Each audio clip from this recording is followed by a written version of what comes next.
በነፃ መኪና የምትሰጥ ሀገር ማለት ሀገራችን ውስጥ ከዛ ምን ትማራለች?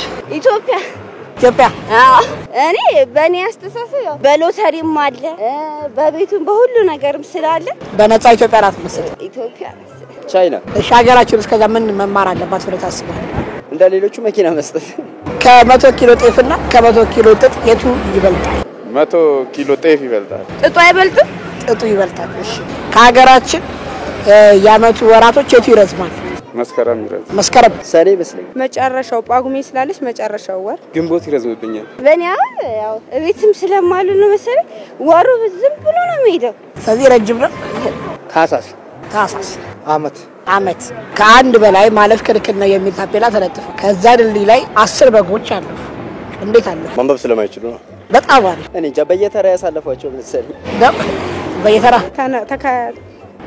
ተዛዝለው እንዴት አለፉ? ጥሩ ጥያቄ ነው። ተከታትለው አንድ ነሽ በማግባባትም ኦሽም እያሉ ማይክል ጃክሰን የየትኛው አፍሪካ ሀገር ዜጋ ነው? ጃማይካ፣ ቱኒዚያ ስለሚቀላ ነው ቱኒዚያ። ያው ተቀይሮ እንደሆነ አቃለው ከደረ ማይክል ጃክሰን አፍሪካዊ ሳይሆን ዘፋኝ ነው። እውቅ የሙዚቃ ነው። አሁን በህይወት የለም። ዓለም አቀፍ ዘፋኝ ነው። ናይጄሪያ